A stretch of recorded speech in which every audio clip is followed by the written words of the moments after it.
My wife casually told me she cheated with her boss, then shrugged and said, "So what?" I didn't argue. I didn't yell. I just quietly left something on the kitchen table that made her call me panicking an hour later. What she found destroyed her entire world in ways she never saw coming. My name is Preston Whitman. I'm 42 years old, and I own a commercial cleaning company here in Phoenix, Arizona. Built it from scratch with nothing but a beat-up van and determination.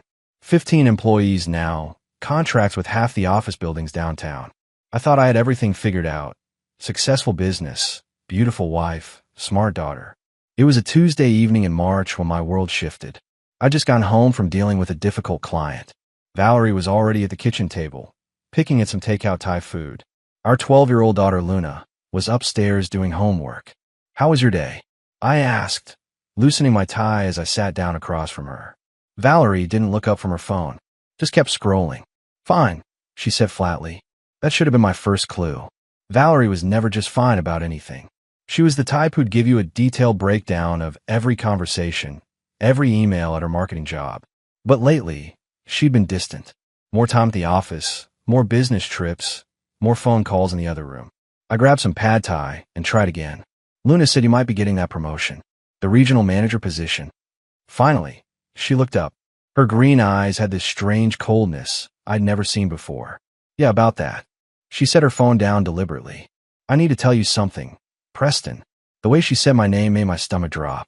Not honey, not babe, just Preston. Cold and clinical. "Neil Caldwell and I have been seeing each other," she said, her voice steady as a surgeon's hand. "We slept together last month during the Atlanta conference." She paused, then shrugged. "So what?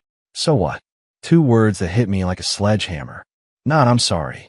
Not "it was a mistake." Just "so what?" Like she told me she'd picked up milk. I sat there, fork halfway to my mouth, staring at the woman I'd loved since college.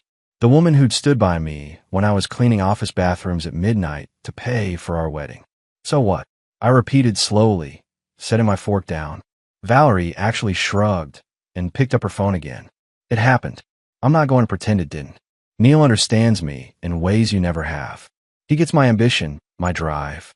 You're content running your little cleaning business forever, but I want more." Little cleaning business.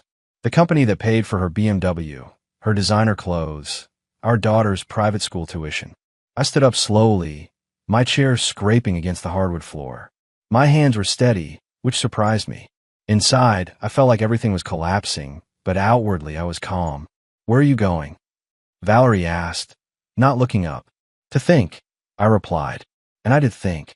All night long, I thought about trust, about marriage, about what kind of example we were setting for Luna. But mostly, I thought about how someone could throw away 12 years with two simple words. By morning, I knew exactly what I was going to do about it. The next morning, I woke up at 5 a.m. sharp. Old habits from my early cleaning days when I had to hit 3 office buildings before most people had their first cup of coffee. But this time, I wasn't thinking about work schedules or supply orders. I made coffee in the dark kitchen, the same spot where my marriage had imploded 12 hours earlier. Valerie was still asleep upstairs, probably dreaming about her precious Neil Caldwell. Luna would be getting up for school soon, and I needed to act normal for her sake. That's when it hit me. I didn't know how long this had been going on. Valerie said it started during the Atlanta conference last month. But was that the truth? In my experience, cheaters rarely come clean about the full extent of their betrayal. They give you just enough to ease their conscience while keeping the worst parts buried. I pulled out my laptop and opened our shared cloud storage account. Valerie had always been careless with digital security, using the same password for everything. Luna 2011, our daughter's birth year. She thought I was paranoid for suggesting stronger passwords, but right now, her laziness was my advantage. Her photos synced automatically from her phone. I scrolled back through months of images, looking for anything suspicious. Most were work events, selfies with colleagues, pictures of Luna at school functions. Normal stuff. Then I found them. Photos from the Atlanta conference that she'd never mentioned to me. Valerie at a fancy restaurant, clearly not alone. Someone had taken the picture. Valerie in a hotel bar, looking relaxed and happy in a way I hadn't seen in months. And there, in the background of one photo, a reflection in a window, a man's silhouette that definitely wasn't hotel staff. My hand shook slightly as I saved the images to a separate folder. This wasn't just a one-time mistake. This was planned, calculated, ongoing. Dad! Luna's voice made me jump. She was standing in the kitchen doorway in her pajamas, hair messy from sleep. "Morning, sweetheart," I said, quickly closing the laptop. "You're up early. I heard you moving around down here," Luna said, rubbing her eyes. "Is everything okay? You and Mom seemed weird at dinner last night." Smart kid. Too smart for her own good sometimes. I forced a smile and stood up to make her breakfast. "Everything's fine, honey," I lied smoothly. "Mom and I were just discussing some business stuff. Nothing for you to worry about." Luna nodded but didn't look convinced. She sat at the kitchen table, the same table where Valerie had destroyed our family, and watched me pour cereal into a bowl. "Dad," she said quietly, "are you and Mom getting divorced?" The question hit me like a punch to the gut. I turned to face my daughter, this brilliant 12-year-old who could read situations better than most adults. "Why would you ask that, Luna?" She shrugged, stirring her cereal without eating it. "Some kids at school, their parents got divorced. They said their parents acted weird before it happened. Like they were pretending everything was normal, but it wasn't." I sat down across from her, choosing my words carefully. "Luna, your mother and I are going through some challenges right now. But no matter what happens between us, we both love you more than anything in the world. That will never change." She looked up at me with Valerie's green eyes, and I saw understanding there that no 12-year-old should have to carry. "I love you too, Dad," she said simply. After Luna left for school, I went back to my investigation. Because that's what this was now, an investigation. And I was going to uncover every lie, every deception, every moment of betrayal. By the time Valerie came downstairs for her morning coffee, I already had a plan forming. Valerie left for work that morning like nothing had happened. Kissed Luna goodbye, grabbed her travel mug, and walked out without looking at me. The audacity was impressive. I waited an hour, then called my lawyer David Richardson.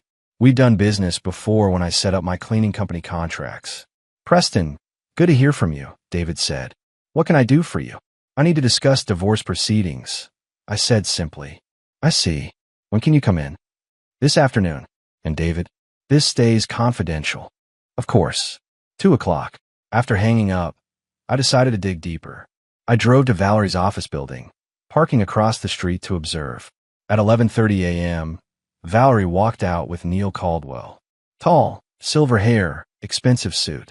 They didn't touch, but their body language screamed intimacy. They got into his black BMW and drove off. I followed them to an upscale restaurant in Scottsdale. Through the window, I watched them share lunch like a couple celebrating an anniversary. That's when I saw something that made my blood run cold. Valerie kept touching her stomach protectively, the same gesture she'd made when pregnant with Luna. Neil noticed too, placing his hand over hers with shared tenderness. My phone buzzed. "Working through lunch today. Client meeting running long." I took photos through the window. Neil kissing her hand. Valerie glowing with happiness I hadn't seen in months. Both looking at something on her phone with pure joy. When they left, instead of returning to the office, they drove to a medical complex. I watched them walk in together, Neil's arm around her waist. 30 minutes later, they emerged. Valerie held what looked like ultrasound photos, and Neil grinned like he'd won the lottery. The pieces fell into place. Her recent nausea blamed on stress. New aversion to wine. The protective stomach touching. Valerie wasn't just having an affair. She was pregnant with another man's child. I sat in my truck, staring at the photos, feeling like the ground had shifted. This wasn't just marriage betrayal anymore. This was about a woman carrying another man's baby while living in my house, sleeping in my bed. That afternoon, David Richardson's face was grim as I showed him the evidence. "This changes everything, Preston," David said. "If she's pregnant with another man's child and trying to pass it off as yours, that's fraud. What are my options? Document everything. Every lie. Every deception. Get a paternity test when the baby's born. Make sure she doesn't get your assets." I looked at the photos one more time. Valerie's radiant smile. Neil's possessive touch. The ultrasound representing final betrayal. "She made her choice, David," I said. "Now I'm making mine." 2 weeks of surveillance gave me a complete picture of Valerie's double life. She lived like a single woman with Neil while playing wife and mother at home. The pregnancy was progressing. I'd seen her hiding morning sickness, claiming stomach bugs. She even asked me to pick up prenatal vitamins for a friend at work. Tonight was the night I'd end this charade. I compiled everything onto a flash drive. Photos from the restaurant, medical complex visits, hotel receipts I'd found, text message screenshots from our phone records, even a recording from our security camera where she told someone on the phone, "Preston doesn't suspect anything. He's too busy with his little business to notice." Little business. The company that paid for everything she enjoyed. I also included documents David had helped me prepare. Divorce papers, paternity test requirements, and a detailed breakdown of how her affair violated our prenup agreement. Valerie came home around 8, humming softly. She looked radiant, probably fresh from another afternoon with Neil. "How was your day?" she asked, setting her purse down. "Productive," I replied. "Very productive." She microwaved leftover Chinese food while I sat at the kitchen table, the flash drive in my pocket feeling like it weighed 1,000 pounds. "Luna's at my sister's tonight," Valerie said casually. "Sleep over with her cousin." Perfect.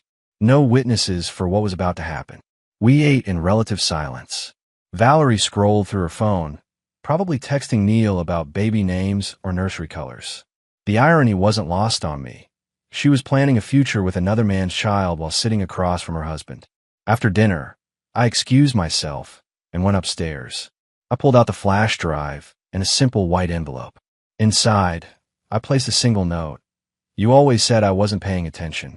Turns out I was paying attention to everything." I sealed the envelope and wrote, "For Valerie," on the front.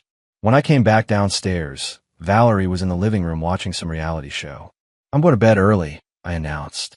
"Long day tomorrow." "Okay," she said without looking up. "I'll be up soon." But I didn't go to bed. I waited in the dark hallway until I heard her turn off the TV and go to the kitchen for her nightly glass of water. That's when I placed the envelope on the kitchen table, right where she'd see it in the morning.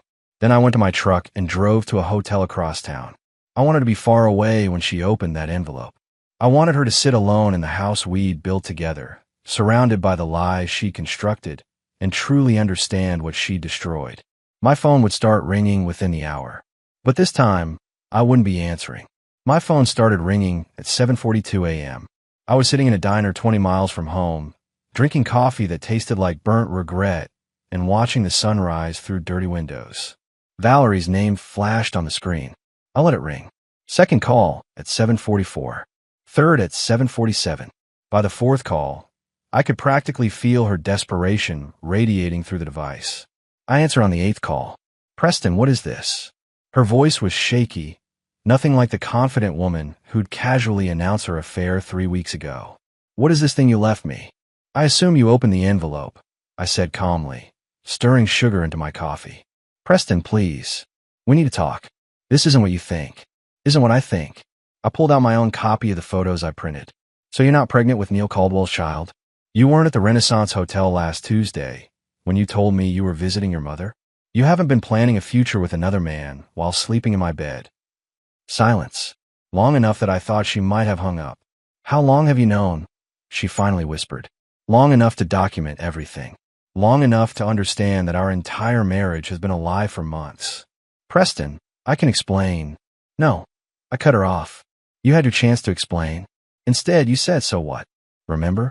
You made it clear that my feelings, our daughter's stability, our marriage vows meant nothing to you.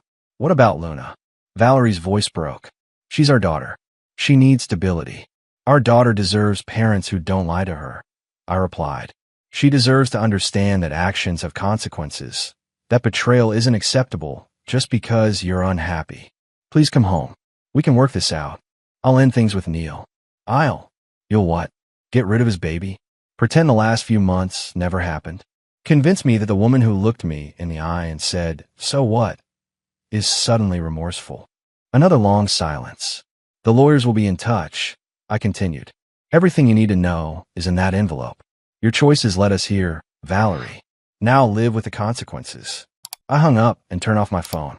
20 minutes later, I was at David Richardson's office, ready to file papers that would officially end my marriage to a woman I no longer recognized. "You sure about this, Preston?" David asked, reviewing the documents. "She's pregnant with another man's child and has been lying about it for months," I said. "She's been using our family money to fund her affair." She looked me in the eye and dismissed our marriage like it was a business transaction. David nodded grimly. The prenup makes this straightforward. Adultery voids her claim to marital assets. The pregnancy complicates custody of Luna, but given the circumstances, I want primary custody, I said firmly. Luna deserves a parent who won't lie to her about fundamental things like family loyalty. We'll make it happen. As David prepared the filing, I thought about Luna. She'd be devastated initially, but kids are resilient. Better to learn early that integrity matters more than convenience. That some betrayals can't be forgiven just because someone says sorry after getting caught. My phone had 17 missed calls by the time I turned it back on. I deleted them all without listening. Word traveled fast in Phoenix business circles, especially when it involved a pregnant woman, her married boss, and a husband who owned half the cleaning contracts downtown. I hadn't intended for the story to become public, but Neil Caldwell made a critical error. He tried to pressure me. Tuesday morning, he showed up at my office. Big mistake. Preston Whitman, he said, walking into my reception area like he owned the place. That's me, I replied, stepping out of my office. You must be Neil Caldwell. He was exactly what I'd expected. Expensive suit, confident posture, the kind of man who thought money solved everything. We need to talk, he said. Privately. I gestured toward my office. After you. Once the door closed, Neil's facade dropped. Look, I know you're upset about Valerie and me, but we need to handle this maturely. For everyone's sake. Maturely, I repeated, like having an affair with a married woman and getting her pregnant. These things happen, he said dismissively. Valerie and I have real feelings for each other. We're planning a future together. This doesn't have to get messy. Doesn't have to get messy, I said, leaning back in my chair. That's interesting, because from where I sit, you've already made it messy. Neil pulled out his phone and showed me a bank transfer screen. I'm prepared to make this worth your while. $50,000 for a quiet divorce. No drama. No lawyers fighting over details. I stared at him for a long moment. You're trying to buy me off. I'm trying to be practical. Valerie's happiness is worth more than your wounded pride. That's when I lost it. Get out, I said, standing up. Get out of my office before I do something we'll both regret. Preston, be reasonable. Out. He left, but not before making his own critical error. He called my business partners, trying to pressure them into convincing me to take his deal. Bad move. My partners were family men who'd built their businesses on trust and integrity. When they heard that Neil Caldwell was trying to buy his way out of an affair scandal involving a pregnant employee, they made phone calls. By Thursday, half the business community knew the story. By Friday, Neil's company had started an internal investigation. The phone calls from Valerie became increasingly desperate. Preston, please. Neil's job is in jeopardy. If he loses his position, what happens to the baby? Not my problem, I replied. You chose him. Deal with the consequences. You're destroying innocent people out of spite. I'm not destroying anyone. Your choices are destroying people. I'm just making sure those choices have appropriate consequences. Saturday morning, I got a call from Luna. Dad, Mom says you and she are getting divorced because you can't forgive her for making a mistake. My heart broke a little. Luna, your mother didn't make a mistake. She made a series of choices over several months. There's a difference. She says you're being mean and won't let her explain. Luna, someday when you're older, you'll understand that some betrayals can't be fixed with explanations. What matters now is that you know both your parents love you, and that won't change. By Sunday, Neil's wife had filed for divorce too. Apparently, she'd hired her own investigator and discovered that Valerie wasn't his first affair. The house of cards is collapsing exactly as it should. 3 weeks into the divorce proceedings, David called with disturbing news. Preston, we have a problem. Valerie's attorney filed documents claiming you've been hiding assets. That's ridiculous. Everything's documented and transparent. She's claiming you transferred money to offshore accounts. Says you've been preparing for divorce longer than you've admitted. I drove to David's office immediately. The documents Valerie had submitted showed bank transfers to accounts in the Cayman Islands, dated 6 months ago. My signature appeared on withdrawal slips I'd never seen. These are forgeries, I said, studying the papers. Look at the signature. It's close, but the P in Preston is wrong. David examined them carefully. You're right, but the account numbers match your business accounts. Someone with inside access did this. Valerie had access to everything. She handled our personal finances while I focused on the business. This is fraud, Preston. Criminal fraud. She's trying to frame you for hiding assets while simultaneously hiding her own actions. That evening, I confronted Valerie at her sister's house where she was staying. Nice try with the forged documents, I said when she answered the door. Her face went pale. I don't know what you're talking about. The Cayman Islands accounts, Valerie. The ones you created using my business information to make it look like I was hiding money. You can't prove anything. Actually, I can. You forgot that my business uses biometric security for all international transfers. Every legitimate transaction has my fingerprint verification. Your forged documents don't. Valerie's composure finally broke. You destroyed my life. Neil lost his job because of you. I'm pregnant and alone. I needed security. You had security. You threw it away for a man who's now pretending he barely knows you. Neil will come back once this settles down. Neil's wife took him for everything in their divorce. He has nothing left to offer you except empty promises. I left her standing in the doorway, tears streaming down her face. But I felt no satisfaction. This was just necessary cleanup from someone else's destruction. The next morning, David filed criminal fraud charges against Valerie. Within hours, her attorney withdrew from the case.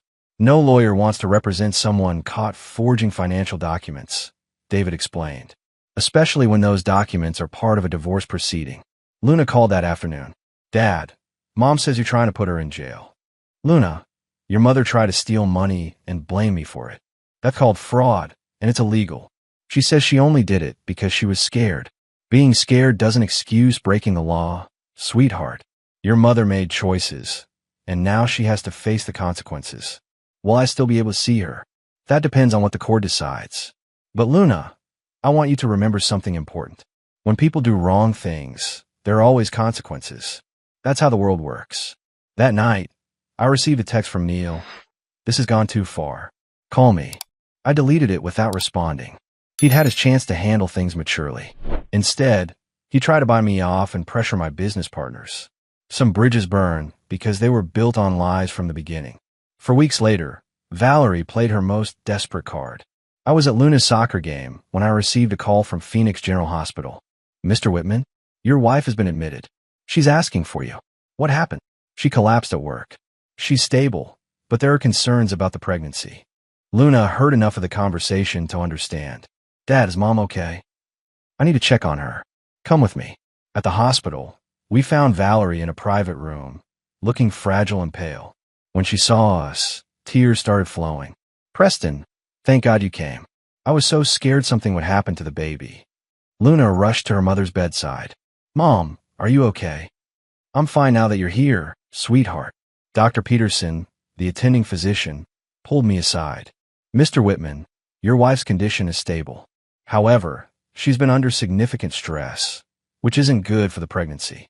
What kind of stress? She mentioned ongoing legal issues, financial concerns, relationship problems. Stress can cause complications, especially in the second trimester. I looked back at Valerie, who was holding Luna's hand and looking at me with pleading eyes. Doctor, can I speak with you privately? In the hallway, I explained the situation. We're getting divorced. The baby isn't mine. She's been having an affair with her boss, who's now unemployed. I think this hospitalization is more strategic than medical. Dr. Peterson's expression changed. Are you suggesting she's faking her condition? I'm suggesting she's using her pregnancy to manipulate the situation. Has she actually had any serious symptoms or distress? Her vitals are normal. Blood pressure slightly elevated, but nothing dangerous. She insisted on being admitted for observation. How long does someone typically stay for observation in this situation? Usually 24 hours unless there are complications. That evening, Valerie asked to speak with me alone. Preston, I know I made mistakes, but this baby needs a father. Neil isn't reliable anymore. So you want me to raise another man's child? You could adopt the baby. We could work things out. Luna wants her family back together. Luna wants honesty, which is something you've forgotten how to provide. I'll do anything to fix this. I'll sign any agreement you want. The only agreement I want is our divorce finalized. Valerie's eyes turned cold. Fine, but don't expect me to make this easy for you. You've already made it easy by documenting your own deceptions. The next morning, Valerie checked herself out of the hospital. Within hours, she'd hired a new attorney and filed for emergency custody of Luna, claiming I was psychologically abusive and unfit for parenting. The gloves were off, but I'd been preparing for this fight since the night she said so what, and I intended to win. 6 months after that Tuesday evening, when Valerie casually destroyed our marriage, we stood in Judge Martinez's courtroom for the final hearing. Valerie sat across the aisle, visibly pregnant now, with a court-appointed attorney after her previous lawyer abandoned her case. She looked exhausted, defeated. The confident woman who'd said, "So what?" had been replaced by someone who understood that actions have consequences. Neil was nowhere to be seen. According to David's investigation, he'd moved to another state after losing his job and most of his assets in his own divorce. So much for the passionate future they'd planned together. "Your Honor," David addressed the court, "the evidence is overwhelming. Mrs. Whitman committed adultery, became pregnant with another man's child, attempted to defraud the court with false financial documents, and has shown no genuine remorse for her actions." Judge Martinez reviewed the file. "Mrs. Whitman, you've admitted to the affair. The paternity test confirms the child isn't your husband's. The handwriting analysis proves you forged financial documents. Do you have anything to say in your defense?" Valerie stood slowly. "Your Honor, I made mistakes. I was confused about what I wanted. I know I hurt my family, but I'm asking for mercy. I'm pregnant and alone." "Mrs. Whitman, this court recognizes that people make mistakes. However, your pattern of behavior shows calculated deception over months, followed by attempts to commit fraud when consequences arose. This isn't a mistake, it's a choice." The judge's ruling was swift and decisive. I received primary custody of Luna, the house, and all marital assets per our prenup agreement. Valerie received supervised visitation and was required to pay restitution for the attempted fraud.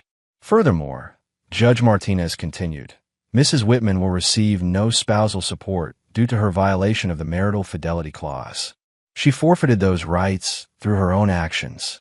Luna squeezed my hand as we listened to the verdict. At 13 now, she understood more than I wish she had to. After court, Valerie approached us in the hallway. "Preston, I know you hate me, but please don't poison Luna against me. I'm still her mother. I would never poison Luna against you." I replied calmly, "But I also won't lie to her about what happened. She's old enough to understand that choices have consequences. What am I supposed to do now? I have nothing. You have what you chose, Valerie. Neil, the baby, the exciting life you wanted. The only difference is now you have to live it without using my resources." That evening, Luna and I sat on our back patio, watching the Arizona sunset. "Dad, do you think Mom will be okay? Your mother made her choices, sweetheart. She'll figure out how to live with them. Are you angry at her?" I considered the question carefully. I was angry. Now I'm just sad that she threw away our family for something that wasn't real. "I'm proud of you for not letting her lie to us anymore. Sometimes doing the right thing is hard, Luna, but it's always worth it." 3 weeks later, I heard through mutual friends that Valerie had the baby, a boy. Neil never acknowledged paternity. She was raising him alone, working part-time at a retail job, living in a small apartment across town. I felt no satisfaction in her struggles, but I felt peace knowing that Luna was learning that integrity matters more than comfort, that truth matters more than convenience. 1 year later, Luna and I had built a new normal. She was thriving in school, making friends, and had started playing violin, something she'd always wanted to try but Valerie had considered impractical. The cleaning business was doing better than ever. Word had spread about how I'd handled my personal crisis with dignity and principle. Other business owners respected that I hadn't let emotion cloud my judgment or compromise my values. "You showed class in an impossible situation," my biggest client told me. "That's the kind of person we want to do business with." Luna saw Valerie twice a month under court supervision. The visits were awkward but peaceful. Valerie had seemed to accept that her role in Luna's life was diminished by her own choices. "How's your mom doing?" I'd ask after each visit. "Tired," Luna would say. "She works a lot, and the baby cries constantly. She always looks sad." I never encouraged these observations, but I didn't discourage them either. Luna was learning valuable lessons about how life works when you build it on lies versus when you build it on truth. On a Saturday morning in March, Exactly 1 year after Valerie's confession, Luna and I were having breakfast when she asked an unexpected question. Dad, would you ever get married again? I don't know, sweetheart. Why do you ask? Because you deserve someone who won't lie to you. Someone who thinks you're amazing instead of boring. You think I'm amazing enough for both of us, I said, smiling. I'm serious, Dad. You're the best person I know. You didn't yell or break things or try to hurt Mom, even when she was really mean to you. You just did what was right. That afternoon, we drove past the restaurant where I'd first seen Valerie with Neil. It was closed now, another casualty of changing times. Dad, do you ever miss Mom? The way she used to be. I miss the person I thought she was, I answered honestly. But I've learned that missing someone who never really existed is pointless. I think Mom misses who she used to be too. Maybe that's a lesson she needed to learn. That evening, I tucked Luna into bed and reflected on the past year. Yes, my marriage had ended. Yes, I discovered that the woman I loved was capable of breathtaking betrayal. Yes, I'd had to fight for my daughter and my dignity. But I'd also learned that I was stronger than I'd realized. That Luna was more resilient than I'd feared. That building a life on truth, even when truth is painful, creates a foundation that can't be shaken by other people's lies. My phone buzzed with a text from David Richardson. Preston, got a call today from Neil Caldwell's ex-wife. Apparently Valerie tried to contact her, looking for money. Thought you should know the pattern continues. I deleted the message without responding. Valerie's ongoing struggles weren't my concern anymore. My concern was Luna, our business, our future built on honesty and integrity. 2 weeks later, Luna came home from school with news. Dad, I told my friends about what happened with you and Mom, about how you caught her lying and didn't let her get away with it. What did they say? They said their parents would never be that brave. That most adults just pretend problems don't exist instead of fixing them. What do you think about that? I think I'm lucky to have a dad who fixes problems instead of hiding from them. That night, as I watched Luna practice violin in our living room, I realized something important. Valerie's betrayal had cost me a marriage, but it had given Luna something invaluable. A father who demonstrated that principles matter more than peace, that truth matters more than comfort, that some things are worth fighting for even when fighting is hard. She was learning lessons about integrity that would serve her entire life, and that made everything we'd gone through worth it.